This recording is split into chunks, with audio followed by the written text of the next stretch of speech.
El problema que vamos a resolver plantea lo siguiente. Dos partículas idénticas, cada una de ellas con carga Q, están fijas en el espacio y separadas por una distancia d.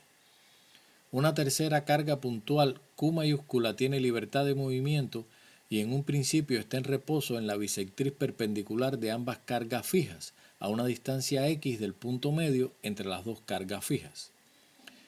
Demuestre que si x es pequeña en comparación con d, el movimiento de Q será armónico simple a lo largo de la bisectriz perpendicular y determine el periodo de dicho movimiento. Ese es el inciso A. En el inciso B debemos buscar qué tan rápido se moverá la carga Q cuando llegue al punto medio entre las dos cargas fijas si fue liberada inicialmente a una distancia A del punto medio. Esto es un problema donde evidentemente tenemos que recurrir a nuestros conocimientos previos acerca del movimiento armónico simple. Hay algo que caracteriza el movimiento armónico simple y es que la aceleración de un cuerpo que se mueva con estas características se puede calcular por la siguiente expresión, donde omega al cuadrado se refiere a la frecuencia angular al cuadrado del cuerpo oscilante y A es la amplitud. En el caso que nos ocupa, nosotros pudiéramos inclusive escribirlo de la siguiente manera. ¿Por qué? Porque X es precisamente la posición inicial que tiene el cuerpo con carga Q que coincide con la amplitud de la oscilación que él puede tener. Así que basándonos en esta expresión, nosotros podríamos buscar demostrar que este cuerpo de carga negativa tiene un movimiento armónico simple. De hecho, nuestra tarea ahora sería aplicar la segunda ley de Newton, ¿verdad? Sumatoria de fuerzas sobre la carga Q y conseguir cuánto vale la aceleración. Para eso, pues nada, vemos que este cuerpo cargado o la partícula cargada superior interactúa con la carga negativa a través de esta línea y la inferior actuaría a través de esta línea, ¿verdad? Como son cargas positivas la de arriba y negativa esta de acá abajo, la que tiene capacidad de movimiento, pues la fuerza que se genera en la carga negativa producto de su interacción con la carga positiva superior es una fuerza de atracción que actúa en este sentido y le llamaremos F1. Y lo mismo sucede con la carga 2, le podríamos llamar la fuerza que está abajo o la carga que está abajo, genera o realiza una fuerza en este sentido y dirección sobre la carga Q porque también ella es positiva y actúa sobre la carga negativa con una fuerza de atracción. De hecho, para yo realizar esta sumatoria de fuerzas tengo que trabajar sobre estas dos fuerzas F1 y F2. Antes de continuar, debemos darnos cuenta que tanto F1 como F2 en valor modular son exactamente iguales. ¿Por qué? Porque como vamos a trabajarla con la ley de Coulomb, sabemos que las cargas que están interactuando son de los mismos valores en ambos casos y esta distancia R que está acá, le vamos a llamar a esta distancia de aquí R, es esta misma R de acá, marcada con las líneas de punto.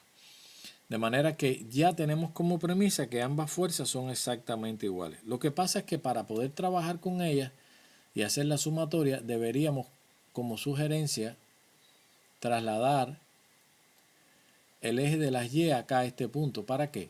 Para hacer una descomposición de las fuerzas y poder hacer una sumatoria de fuerzas por eje como lo hacíamos en las asignaturas anteriores. Aquí tengo la componente en Y de la fuerza F1, estaría acá, y la componente en X, utilizando la regla del paralelogramo, como ya sabemos, estaría aquí. La F2 nos quedaría una componente en Y aquí y una componente en X que coincide, se superpone con la componente en X de la fuerza F1. Si nosotros tomáramos este triángulo de acá, por ejemplo, vamos a agrandarlo un poco aquí. Y aquí decimos que esta distancia que está acá es, esta distancia que está aquí, esta distancia corresponde con esta, que es esta misma de acá, y sería la componente en Y de F1. Esta de acá abajo sería la componente en X de F1, esta de aquí, y esta grande de acá, pues por supuesto que sería la fuerza F1 en sí. Si llamamos a este ángulo alfa, pues nosotros podemos encontrar que Fx en 1 o componente en X de la fuerza 1 es la hipotenusa por el coseno del ángulo, tal y como habíamos trabajado en problemas anteriores y con la relación trigonométrica que ya conocemos. Y sin embargo, la componente en Y sería la hipotenusa por el seno del ángulo por ser el cateto opuesto. De manera que si la colocamos acá, aquí podríamos colocar F1 seno de alfa y aquí F1 coseno de alfa. El mismo tratamiento lo podemos hacer para este triángulo de acá. Tienen el mismo ángulo alfa, ambos. Por lo tanto, esta componente de acá quedaría como F2 seno del propio ángulo alfa y esta componente que se superpone acá sería F2 coseno de alfa. Si observamos, como tiene una alta simetría este montaje de ambas cargas con la carga móvil, podemos darnos cuenta de que esta fuerza es exactamente igual a esta y están actuando en sentido contrario, por lo tanto se equilibran, se anulan y solamente tendríamos como resultante una fuerza en el eje de las X apuntando en el sentido negativo. Ahora, cuando hagamos la sumatoria de las fuerzas en el eje de las X, ¿verdad? Sería menos F1 por el coseno de alfa menos F2 por el coseno de alfa. ¿Ven? Entonces, ¿qué ocurre? Que yo podría decir, bueno, vamos a igualarlo a masa por aceleración. ¿Cómo yo calculo F1? Bueno, ya sabemos que F1 es exactamente igual a F2, por lo tanto, esta expresión que está aquí yo la puedo reducir a menos 2 veces F1 coseno de alfa igual a masa por aceleración. Esta F1 entiéndase que es igual a F2. ¿Y cómo se calcula? Por la ley de Coulomb podríamos escribir que sería K Q por Q entre R al cuadrado. Esto multiplicado por el coseno de alfa, ¿verdad? Igual a masa por aceleración.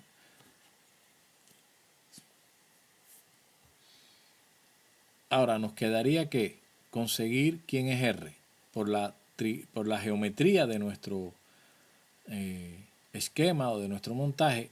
Este triángulo que está acá lo podemos sacar aquí.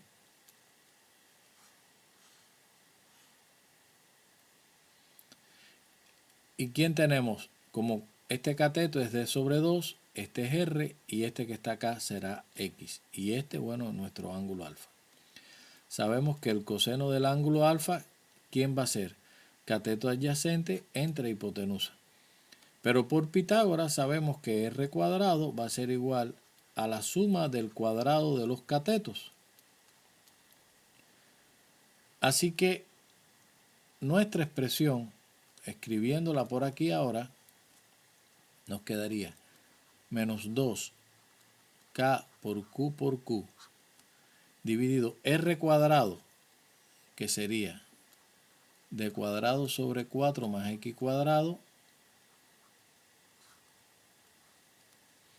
y eso lo vamos a multiplicar por el coseno de alfa, que no es más que cateto adyacente entre hipotenusa, y nuestra hipotenusa no es otra cosa que la raíz cuadrada de la suma de los catetos al cuadrado. Y todo eso va a ser igual a masa por aceleración. Ocurre entonces que estamos haciendo una aproximación según nos están pidiendo en nuestro inciso A, que si X es pequeña en comparación con D, entonces en este término la X y en este término la X, como es pequeña y está al cuadrado, es mucho más pequeña, entonces se desprecia con respecto a los valores que tiene D. De manera que nuestra expresión podría quedar escrita perfectamente de esta manera. Por X sobre la raíz cuadrada de D cuadrado sobre 4, igual a masa por aceleración. Resolviendo este término de la izquierda, podríamos encontrar que sería menos 2K Q por X.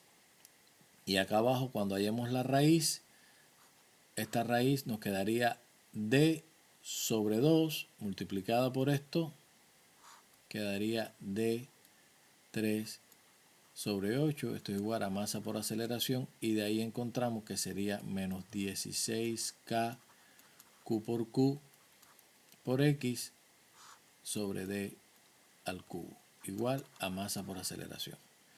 Si ahí despejamos aceleración, pues entonces nos quedaría menos 16K Q dividido a la masa por D3 por X. Y lo separo con toda intención para que observemos que este término que está aquí, que acompaña a la X, puede ser perfectamente nuestra omega al cuadrado. De manera que esto me quedaría como omega cuadrado por X, y esto demuestra que esa partícula, esta partícula de acá, cargada negativamente, bajo la acción de las fuerzas que genera esta partícula y esta, se mueve en un movimiento armónico simple respondiendo a esta frecuencia angular. Ahora, como ya conozco mi frecuencia angular que tiene este valor, entonces vamos a calcular el período. Para eso vamos a utilizar otra pizarra. Como tenemos ya la frecuencia determinada, o sea, la frecuencia al cuadrado, quedaría que nuestra frecuencia sería la raíz cuadrada de 16K por Q dividido masa de la partícula por esa distancia al cubo. Como conocemos de estudios anteriores, el período de un movimiento armónico simple o de un cuerpo que se mueva con estas características sería 2pi sobre omega. De manera que nuestra expresión quedaría 2pi sobre la raíz cuadrada de 16K Q por Q entre M por D al cubo. Resolviendo un poco esta expresión, el periodo nos quedaría, vamos a ver si lo resolvemos, aquí quedaría el 4 fuera de la raíz, aquí quedaría la raíz de K por Q, y la raíz de MD al cubo podría pasar para acá arriba. Entonces esto se cancelaría y el periodo quedaría como pi por la raíz de MD al cubo sobre la raíz de KQ por Q multiplicada por 2. Y ya conocemos el periodo con que esa partícula cargada va a oscilar.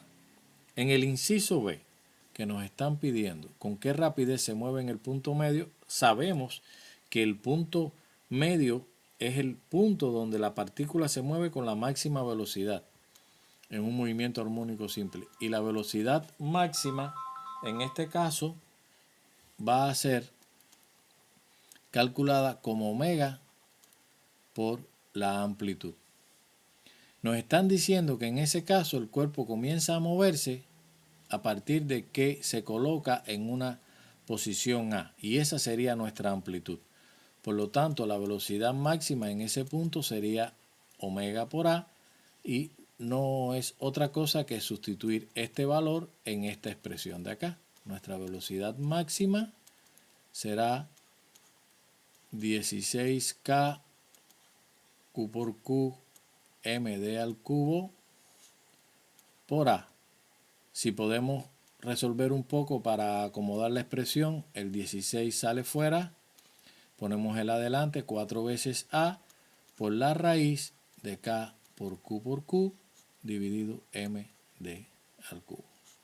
Y como ven, ya encontramos el valor de la velocidad o rapidez con que se está moviendo esa partícula en el punto donde adquiere su valor máximo.